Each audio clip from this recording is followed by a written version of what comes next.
Hey, Fidelity. Can I get a second opinion on stocks in the Fidelity app? With Fidelity, it's easy to get an outside opinion from independent experts in a single score. And then? When you're ready, trade U.S. stocks and ETFs with no commissions. That's right. I am always right. Investing involves risk, including risk of loss. $0 commission does not apply to customers designated by Fidelity as a professional equity trader. A limited number of ETFs are subject to a service fee of $100. See details at fidelity.com/commissions. Fidelity Brokerage Services LLC, member NYSE SIPC. Expedia and Visit Scotland invite you to come experience the beauty that awaits in Scotland. The sweep of wild coastlines, quiet lochs, and untamed landscapes. Fresh cuisine that feels rooted in the land. Come experience the kind of stillness that stays with you long after you leave. Plan your Scottish escape today at expedia.com/Visit Scotland. For the News and Observer, I'm Dawn Vaughan, Capitol Bureau Chief and host of Under the Dome. Today's episode is sponsored by Duke Energy. Today I'm joined by my legislative team colleagues Kyle Ingram and Esther Frances. We're talking about the Board of Elections, both state and local, what to expect at the General Assembly this week, and the hurricanes and kind of a sports politics crossover that's ongoing. We're going to start with Kyle. What happened in Jackson County with their Board of Elections? So right now, all local election boards are gearing up for the midterms, and part of doing that is approving early voting plans. These counties have to decide when and where people are going to be able to cast their ballots during the state's 17-day early voting period. What happened last week was that we saw a really stunning meeting in Jackson County, which is in the western part of the state, where they had a disagreement over whether or not to put a voting site at the university in that county, which is Western Carolina University. So in North Carolina, there's long been a debate between Republicans and Democrats about having polling sites on campus. Usually Democrats are in favor of it and Republicans are opposed. What happened in this case was that one of the Republicans on the board defected and broke with his party to approve a site on Western Carolina's campus. And this led to this really stunning exchange where both Republican board members on the board acknowledged that they had been pressured by the state Republican Party and, in one case, by the state auditor, who now controls appointments to election boards, to vote against the early voting site on the campus. Is this connected at all to that Board of Elections meeting you covered, I feel like months ago now, where did they get rid of a site at A&T, or they were going to? Well, so as I said, on-campus voting sites have long been a problem, and when the state was coming up with early voting plans for the March primary elections, you saw the same disputes play out, where there had been an effort in Guilford County to get early voting sites at UNCG and NCA&T, and the Republican majority on the board rejected that plan. It got kicked up to the State Board of Elections, which also rejected it. And again, over in Jackson County, the western site was still a problem then too. And in that case, the Republicans had voted against it, and they carried out the primary election without an on-campus voting site. So did you end up, was there a recording? You saw the transcript. I know like at least one news organization out west was there, NC Local. As far as the exchange, like did you hear it later, or was there a video of it? Yes, there's a recording that we obtained of the meeting. I believe the county has put it out at this point, but you have this exchange where one of the Democratic members on the board is pressing the board chair, and he says, "I want you to stand up and say that this is a mandate from the auditor's office." And the chair says, "I will state that. Let's get it out in the open and on the record. I'm going to vote for the rec center," which was the alternative to the campus voting site, "and it will go to Raleigh, and I will wash my hands of it." And what he's referring to there is that when county boards of elections can't reach a unanimous decision on early voting sites, the decision goes to the hands of the State Board of Elections. Okay, so let's talk about State Board of Elections. We're recording this on Monday, June 8th. You went to something with Board of Elections today. You said nothing really happened. The big thing to follow is what's happening on Tuesday. So is there anything on Jackson County? Is that going to the state yet or no? No. It's going to be several months, I believe, before the state actually takes up any of these contested early voting plans.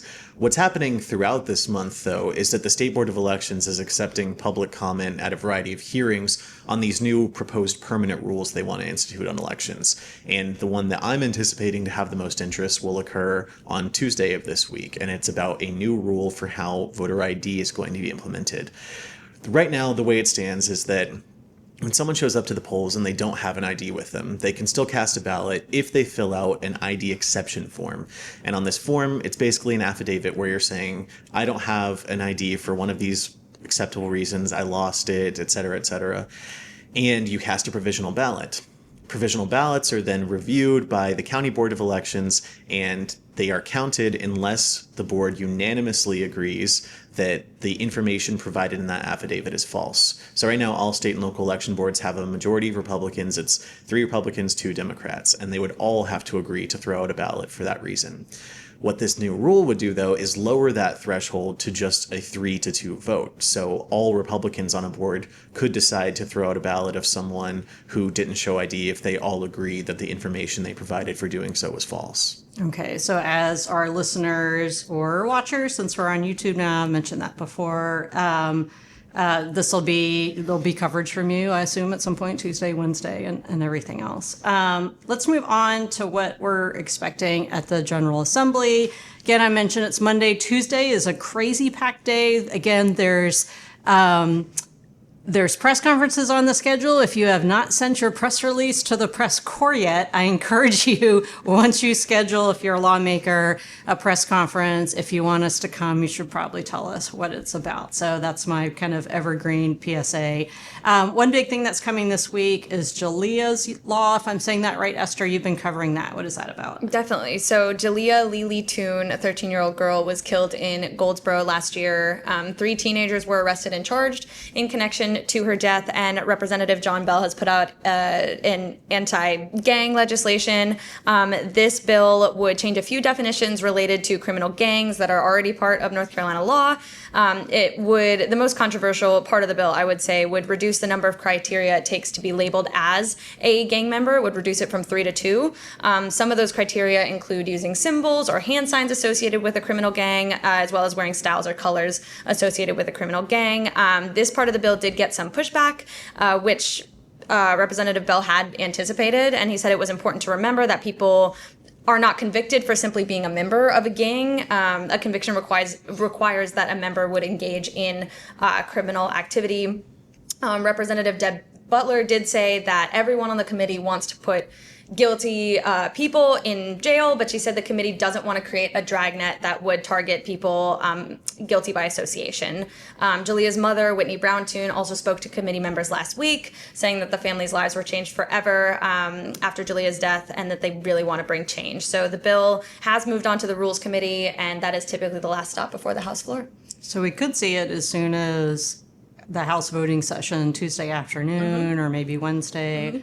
Another thing I'm looking at Tuesday is the House State and Local Government Committee is taking up, this is essentially Senate Leader Berger's bill, the property tax reappraisal moratorium. So we're starting to trade more tax policy. We're kind of at this point. What else are you watching so far this week that we know about?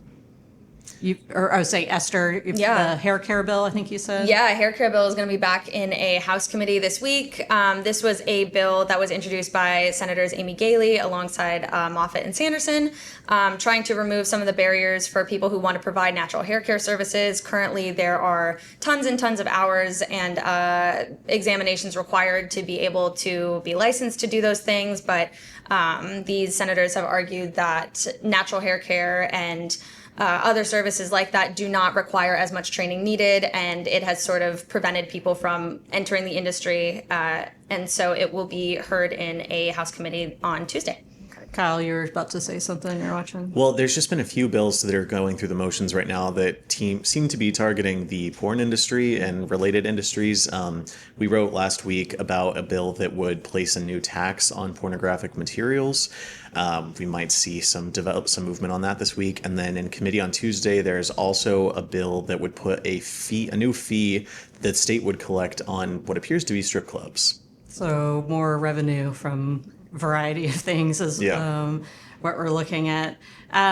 Okay, I am on Budget Watch this week. As people are listening on Tuesday, that was the penciled in date for Senate Leader Phil Berger and House Speaker Dustin Hall to have their budget meeting. This is when the big budget chairs basically kick up any sort of disputes to the corner offices. Some of that is in flux as of last week. The meals tax, which was legislation proposed by Representatives Paré and Sheetzel, was not in, but it hadn't been presented yet. So that could be something that if the House likes it, the Senate doesn't, and that goes to Berger and Hall, that might be something that they talk about. There are a lot of sort of known unknowns out there as far as minor things, according to Representative Lambeth, who's one of the most senior budget writers in the House, as far as what Berger and Hall will be talking about. Of course, things can always get derailed. So I'll be watching if we're actually going to see a budget next week, or if it'll be the week after or the week after. And we've all been here before, so that's where that stands. All right, we're going to take a quick break. When we come back, we're going to talk more about our headliners and then also about hockey. We'll be right back. This message is sponsored by Duke Energy. Duke Energy is meeting North Carolina's growing energy demand through a stronger, more resilient grid. That's why we're making strategic infrastructure improvements and implementing self-healing technology to avoid outages and minimize disruptions, all while keeping costs as low as possible. To learn more, visit duke-energy.com/NC Future. This message is sponsored by Duke Energy. You're listening to Under the Dome. I'm Capitol Bureau Chief Dawn Vaughan, here with democracy reporter Kyle Ingram and legislative and lobbying reporter Esther Frances. Before the break, when I was talking about the budget and what could be happening or is not happening, we can expand a little more on what's not happening. My conversation with Budget Chair Lambeth also included that casinos, which was a pretty large budget debate from a few years ago that played a role in Berger's primary as well, which he lost to Rockingham County Sheriff Sam Page. That is not in there. But again, like the budget is usually full of Easter eggs. So, but that is not apparently going to be one of them. Another thing that's not happening this legislative session is an abortion bill that Representative Keith Kidwell, member of the Freedom Caucus, who also lost his primary this year, sponsored. So Esther, you covered that. Tell us more about what it was and why it's not going to happen. Yeah, this bill is very similar to others that Representative Kidwell has filed in the past. If this bill were to pass, it would ask voters in November whether a constitutional amendment should be added that would recognize that distinct human life begins at fertilization. It would enshrine in the state's constitution that life beginning at fertilization is protected by state law, and anyone attempting to end this life, either through abortion or other means, would be held to attempted or first-degree murder. Again, like you had mentioned, Kidwell lost his primary, and this type of bill he files year after year. It never really does gain any traction. There was a lot of backlash and sort of mania on social media, outrage about this bill, and Speaker Destin Hall did tell our colleague Luciana that the bill has no chance of moving. He said it's, quote, not a serious bill. Representative Jaleeyah Van Hafen also on social media posted that the bill is a distraction from other bills that are moving forward currently, including other constitutional amendments that concern taxes and unions. So if people have questions that they're from outside North Carolina or live here and haven't seen our coverage, you can always ask us or look for it. It'll come on our radar, and we'll make sure to kind of tell people what's going on if it's something, just kind of how things work here, which you don't really realize until you're actually, spend time in the state or in the legislative building about how all of that works. One other thing, an explainer thing, if people are looking at committee meeting schedules, there's a lot of things where it's the name of the bill and it says PCS. That means proposed committee substitute, which means it could be a slight tweaking of the original bill, or it could be a complete get and amend, which means the whole thing is replaced by something new. So we're kind of at that time period in session. It just keeps us alert, basically. So one thing that can distract us is sports, and that, of course, is the Carolina Hurricanes. There was some sports politics crossover this past week. State Treasurer Brad Briner said he told during Council of State meeting that the idea of owning the state had a chance to own a stake in the Canes. He said, well, that would be cool. It was too risky. So that's, he had to make a decision. At some point, they had to make a decision in 2025 about that. Of course, they're in the Stanley Cup final now. Final singular, even though NBA has finals, but that's a different debate. Governor Stein talked about how he had become a fan the past years with something to bond with his sons. And Michael Whatley, the U.S. Senate candidate, had this video question by Brian Anderson of the Assembly about kind of not being able to name players and jumping on the bandwagon. One thing I've noticed about Canes fans overall, they really do want everybody to jump on the bandwagon, I guess. I have watched some games, and I'm not really a hockey fan overall, but yeah, sure, I want them to win. That's where I am. Esther is different. You are a hockey fan. You've been to Canes games and covered them. So you've written some sports stories recently. So what do people need to know about what the scene is like there, and then what's going on this week? Absolutely. So I got the chance to attend both games 1 and 2 here in Raleigh. The atmosphere was absolutely electric in Lenovo. Lots of people, lots of fans. Really, really great to see. The Canes lost their first game, game 1, and they ended up coming back and winning game 2. Game 3 this past weekend, they did fall to the Vegas Golden Knights, and game 4 will be on Tuesday. If the Vegas Golden Knights end up winning that game, game 5 in Raleigh, which is scheduled for Thursday, there's a chance that could be the end because it is a best-of-7 series. If the Canes are able to find a win in there, they'll go back to Vegas for game 6, and if they have to go to a game 7, it will be right back here in Raleigh, which I would assume would be just an absolute riot party, whatever you want to call it. And there's all sorts of watch parties everywhere. And what's really the fan scene like since you've been there? I think the fans are above and beyond excited just to have the chance to be there. I remember walking in with several colleagues, and there were already fans lined up at the barricade to welcome players as they drove in. And they really wanted us to shout, "Let's go Canes" with them. So we did that for sure. And sitting at the top of the bowl in the press seats, you're really able to get a clear view of all of the fans in the entire arena. Watching the white rally towels go all the time it's a very cool sight to see. Okay. All right, Esther, let's stick with you for headliner of the week. Who or what is your headliner of the week? My headliner this week is Wrightsville Beach. I went there this past weekend. It was very crowded, but sort of in a good way. I won't say it was too detracting or anything. Had our spot on the sand and got to be in the water a bunch. I will say it's very different from oceans in Delaware that I was used to growing up. The water at Wrightsville Beach is much clearer than anything I saw up in Delaware, and it was also slightly warmer, which was nice. And I will advise, wear sunscreen this summer, please. I did wear sunscreen, but did not reapply as much as I should have after being in the ocean, and I am paying dearly for it as these days are marching by. So. Where do you go in Delaware? Rehoboth? Rehoboth Beach, yeah.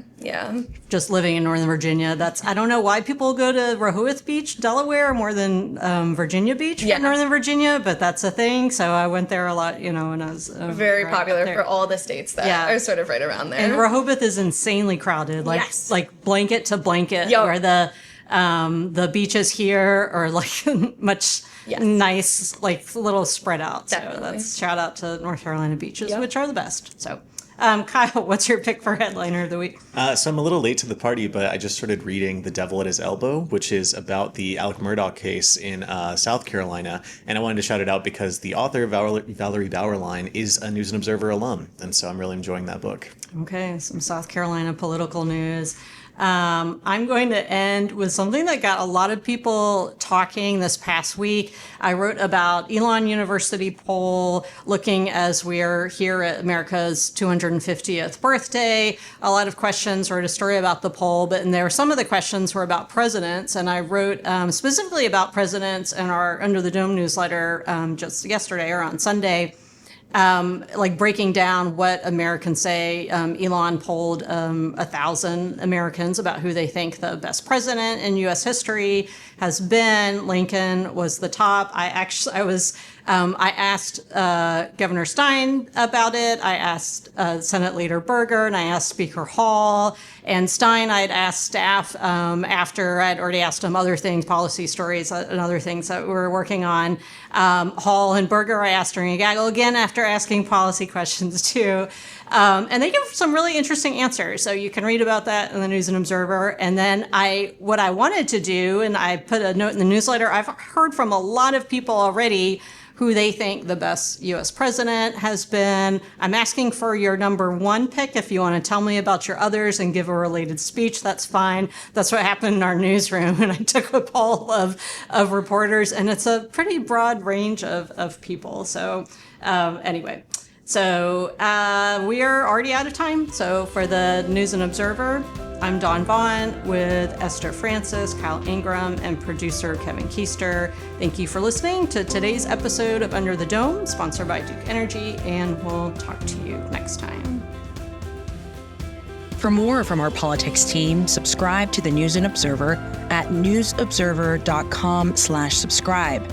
Follow us on Twitter at Under the Dome and NC Insider, and sign up for our weekly political newsletter, also called Under the Dome, at newsobserver.com/newsletters. Thanks for listening.